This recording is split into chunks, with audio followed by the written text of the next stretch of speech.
Listeners, readers, welcome to this Foxed Page recommendation where I spend about 5 minutes convincing you whether you should or should not dive into a given text. Today I'm talking about Eve Babitz, in particular, Slow Days, Fast Company. So this is just a very tiny collection of a bunch of her thoughts about Los Angeles. Eve Babitz is one of these writers. A lot of people think of her as kind of like the fun Joan Didion. Like if you have Joan Didion writing about how really desolate and just really corrupt and nihilistic and terrible Los Angeles is. Eve is like the one who is on the other side of that, having all of the fun. She's all of the people doing all the drugs and staying out all night and hanging out with Jim Morrison and taking one very famous picture of herself naked playing chess with Marcel Duchamp.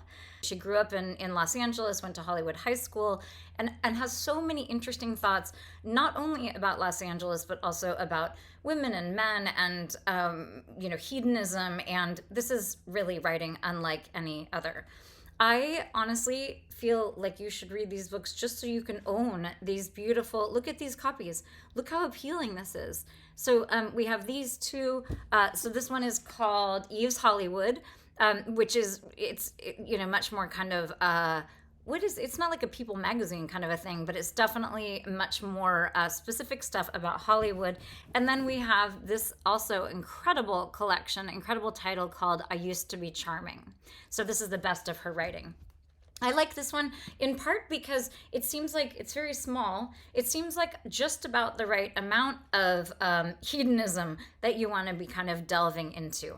One thing about Eve Babitz is that, and this is, anything that I recommend this is going to be the case. Yes, she's writing about something that tends to be kind of base and kind of not frivolous exactly, but she's writing essentially about having a good time.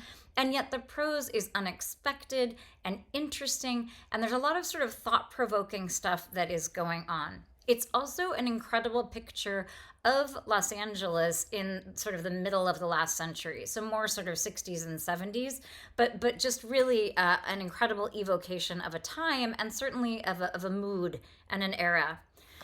So I'm going to dive in here and read the first sentence of the first piece in Slow Days, Fast Company. I think this is a very good example of the kind of wry and knowing and worldly first-person narrator that we are treated to throughout Eve Babitz. So this is the very beginning. This is a love story, and I apologize. It was inadvertent. But I want it clearly understood from the start that I don't expect it to turn out well.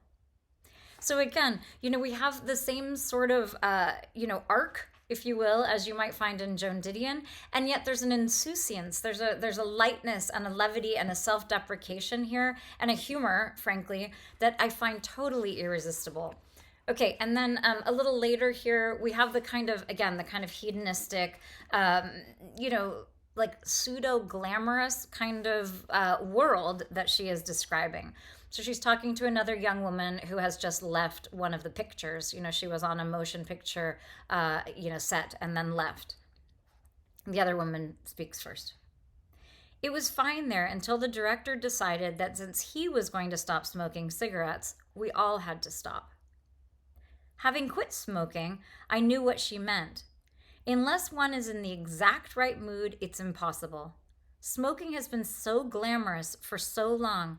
All those matches, those pauses, the lipstick on the lips, the smoke itself curling its casual way up through the most nerve-wracking moments.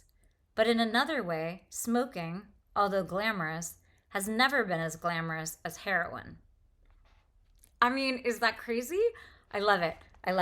So that's the kind of, it's not a promotion of drugs. This is not like a big, homage to drug use. I mean, it is a little bit, but I am someone who does not do drugs and has not done drugs. So, but I find this totally irresistible. Maybe it's the voyeuse in me. But I'm recommending this book highly. It is short. It's really these small chunks of writing that were published sometimes as essays. Sometimes it's only a couple of sentences at a time. But if you're interested in Los Angeles, if you're interested in a unique voice, if you're interested in, the 60s and 70s, then Eve Babitz is absolutely someone you should check out. So, happy reading.